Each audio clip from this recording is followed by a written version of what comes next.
Brought to you by the Real Estate Board of Greater Vancouver.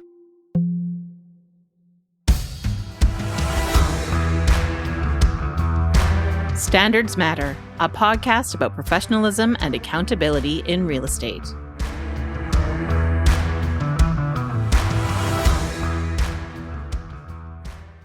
The following scenario is inspired by a real professional conduct case.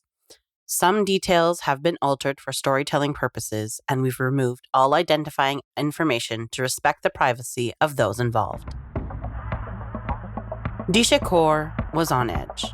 After years of discipline, sacrifice, and saving, Disha was finally in a position to buy her first home.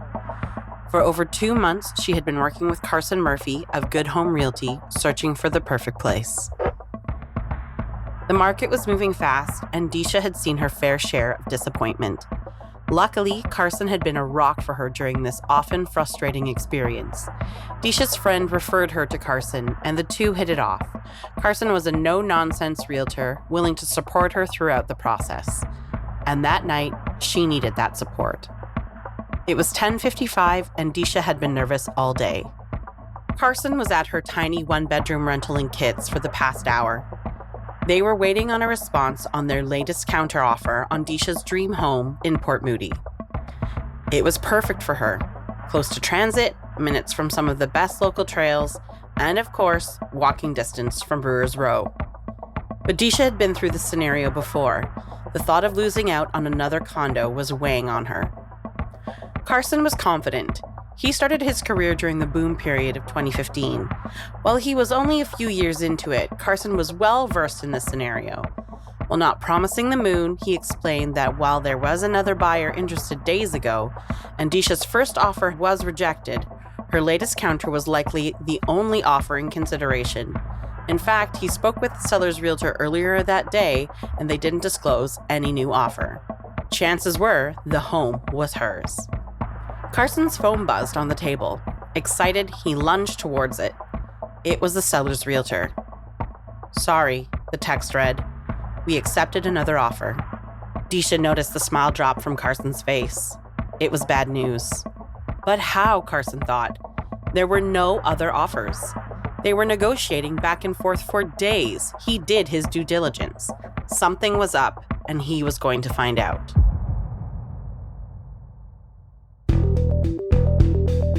Welcome to the third episode of the Real Estate Board of Greater Vancouver's Standards Matter podcast. I'm your host, Andrea Westaway. In each episode, we explore scenarios inspired by real professional conduct and arbitration cases reviewed by your board to give you practical insight and tips on how to strengthen professionalism in real estate and serve your clients better. Our professional standards advisors vet and approve all information in this podcast. In this episode, we look at communication and its vital role in the real estate process, and how managing expectations using accurate, surgical language can help you avoid complaints. Now, back to the case. Annie Minasian was excited to see her longtime client and real estate investor Mike Van stop by Top System Realty. Sure, she was already swamped, but Mike was the perfect client. Astute, savvy, and even-tempered. In this busy market, the prospect of working with a low-maintenance seller was a welcome relief. After a brief catch-up over coffee, Annie realized she had recently sold a unit for a different client in the same building just a few weeks prior. This meant a lot of the typical legwork for a comparative market analysis was already sitting in a folder on her desktop. Mike was pleased, and after signing an agency agreement, Annie was once again helping Mike sell a condo.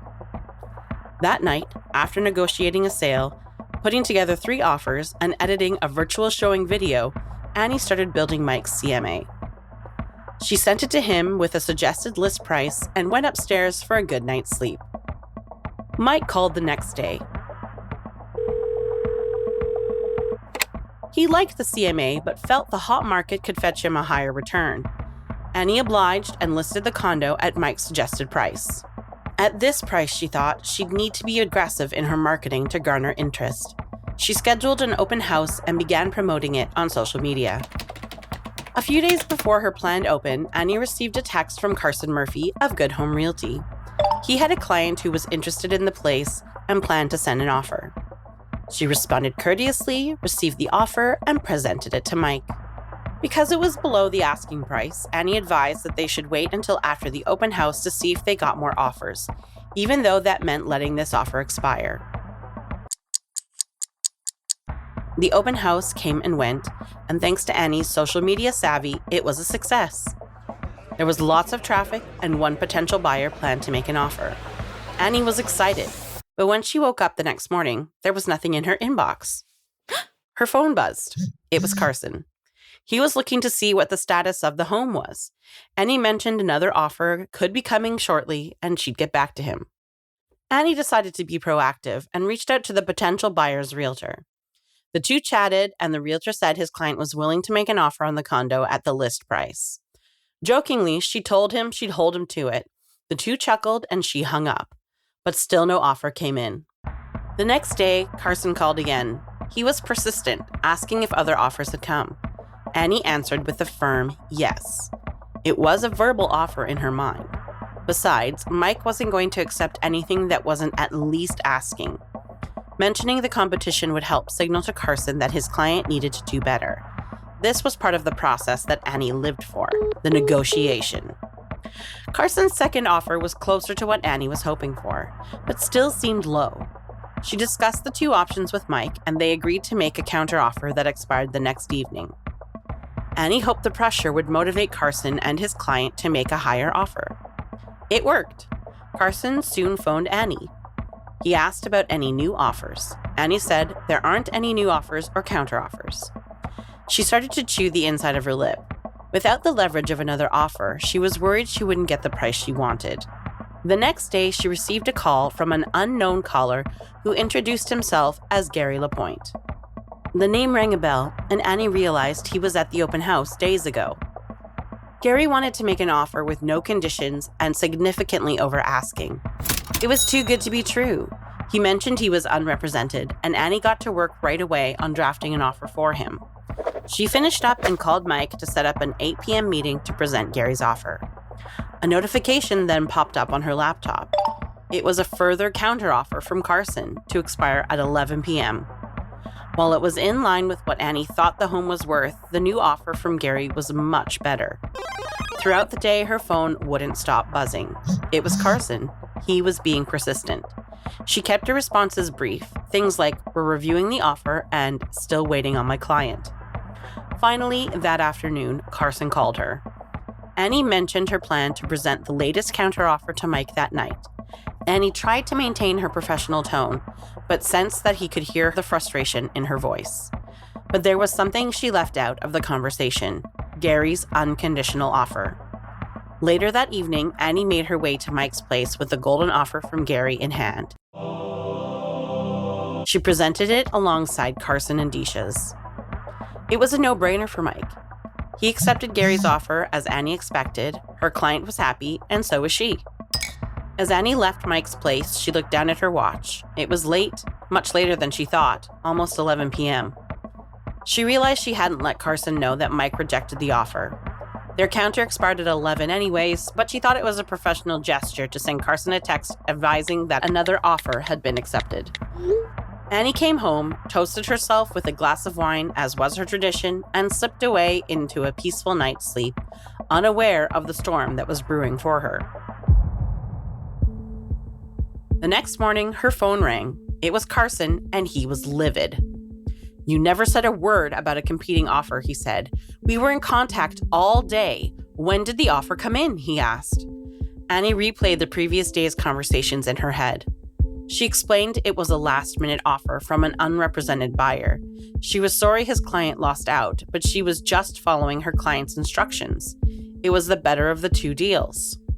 Carson said his client still had budget left, and if Annie had disclosed that there was another offer, they would have made a higher counter. Annie reiterated that she did what the client asked. Carson ended the conversation, and soon after, Annie received a call from her managing broker. Investigation and consent to discipline. Carson filed a formal complaint against Annie at the board. It was complicated, and the board's Professional Conduct Committee's investigative panel delved into the situation. They poured through Annie's records, gathered statements from the clients, Annie, Carson, and their managing brokers. After sifting through the details, they decided the case was clear-cut. They proposed consent to discipline based on a breach of Article 3 of the Realtor Code and Sections 4.04 and 6.08a of the Rules of Cooperation. Article 3 of the Realtor Code states, "A realtor shall protect and promote the interests of his or her client. This primary obligation doesn't relieve the realtor of the responsibility of dealing fairly with all parties to the transaction." And Sections 4.04 and 6.08a of the Rules of Cooperation state, "In the event that the listing brokerage has more than one written offer to be presented, unless otherwise instructed by the seller in writing, the listing brokerage shall, prior to any offer being presented, inform the other cooperating brokerages involved of the existence of the other offer, of the other offers or counteroffers without disclosing their specific terms and conditions, and a member shall not conduct herself nor permit her employees to conduct themselves in such a manner as to prejudice her reputation or the reputation of the board." Annie consented, paying thousands of dollars in fines on top of a mandated education regimen to bring her up to speed on the rules at her expense.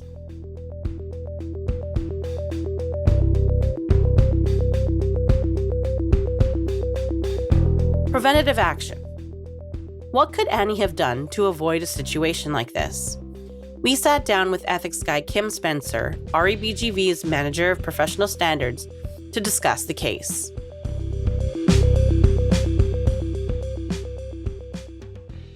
So, Kim, what could the realtor have done in this scenario to satisfy both her client and the seller? In real estate, all contracts must be in writing. So how can there be such a thing as a verbal offer? It's a great question. I don't think a lot of people understand that. There are two kinds of contracts. There's oral contracts, and those are created when two people talk to each other and make an agreement. And there are written contracts. So a contract involving real estate in the province of BC is only enforceable if it is made in writing and properly signed. So that's the issue. A verbal offer, if members engage in doing those offers, counter offers, and so forth, the risk to them is that their client might think that they've somehow entered into an enforceable contract. They haven't. They've got an oral agreement that may be enforceable if it can be proven, but who the heck can prove that kind of thing or prove it in court? So that's why there's a standard of putting contracts in writing, so that their clients don't have a deal until they have a document, either electronic or physical, that's been properly executed and delivered to all the parties. Does having an unrepresented buyer complicate things? Do the rules of cooperation still apply here? Well, it shouldn't complicate things, because when we deal with members of the public, they're either going to be represented or not represented. And since the rules of cooperation govern how members must interact with each other, the rules are the same for either, whether someone's represented or not. It can complicate things a little bit in terms of who understands what. I'm sure the member understands that the person they're dealing with is not represented. The key is, does that person who doesn't have representation understand that? Do they truly understand that? And so if they expect the member to be giving them agency representation to disclose anything and all things that wouldn't be disclosable necessarily to an unrepresented party, that would be a problem, wouldn't it? What could Annie's managing brokers have done to resolve this? You know what? We have very good brokers. We're lucky. I'm lucky in my department to have managing brokers who, more often than not, will pick up the phone or get their keyboard ready and communicate with the other broker when there's a problem. Some aren't very good at this. Some don't want to do it at all, but they really should, because two people talking together can solve a whole pile of problems. Which would you rather have? A problem amicably resolved or reasonably amicably resolved between two brokers? Or would you rather have the Professional Conduct Committee wading in when someone's been so upset or frustrated that they have to come to the board to get their situation fixed. How often does the board receive complaints like this one? Well, we do get them. I don't have numbers, but they're frequent enough that we're always looking at the multiple offer rule, the 4.02, presenting offers without delay. And we're always looking at those. Those rules have been amended more than once over the last 10 years. And it comes as a function of the extremely busy market we have. Mm-hmm. So, yeah, we do get complaints. Perhaps not as many as people might think, but yes, we do. Why is precise language important in a real estate transaction? Yeah, why is being precise important about anything? I mean, would you like to have a surgeon who's not very precise? How about a dentist? How about the guy driving next to you in the lane? What if he considers that yellow or white line to be just a suggestion? I mean, being precise in a profession is what we're all about. And with all that money on the line, good enough is not good enough. We keep telling people we're professionals, but we have to walk the walk and act like professionals in all that we do. Otherwise, there'll be a loss of trust, and you can't be a professional without public trust. Thanks, Kim. It seems like communication was at the heart of the issue here. Keeping that in mind, we all know the market has been really busy lately. Multiple offers are common, and we're getting a lot of questions from members and their clients about dealing with multiple offer situations. So my last question is, what can a realtor do to make a multiple offer smooth, fair, and transparent for everyone involved? That's a great question. Given that there are usually two real estate agents on both sides with their clients who have opposing interests, given that there's a lot of money at stake, there's someone's home at stake, there's a lot of emotion. And, people aren't always at their best in that kind of situation, especially the buyers and sellers. I mean, they don't do it a lot. So it's often people are very, very stressed out. So I guess at the top of my list, if I could wave a magic wand, it would be to suggest that members manage their clients or unrepresented parties' expectations at the very beginning. Tell them the good, the bad, and the ugly. Make sure they understand what their role is. Make sure they understand what our role is. And make sure they understand that there's certain things the other side may choose to do because that's in their best interest. And that's what they want to do. So you roll with the punches. You communicate with everybody as much as you can, and you keep calm and polite. It works out most of the time. I think we may think that there's train wrecks all over the place, but there really aren't. There are 120,000 deals done in the province of BC in 2021. We heard about some of them, but we certainly didn't hear about most of them. Very insightful. Thanks again, Kim. Do you have a question or comment for the podcast? We'd love to hear it. Reach out to us on REBGV's member Facebook group or shoot us an email at standardsmatter@rebgv.org.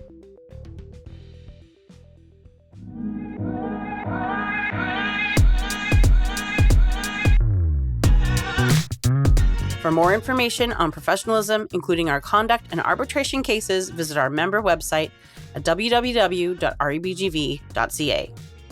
And that's a wrap. I've been your host, Andrea Westway. On behalf of the Real Estate Board of Greater Vancouver, thanks for listening.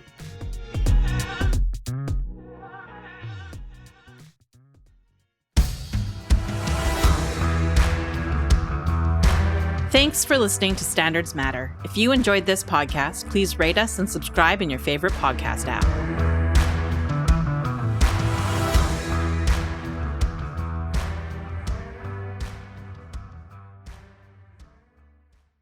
Brought to you by the Real Estate Board of Greater Vancouver.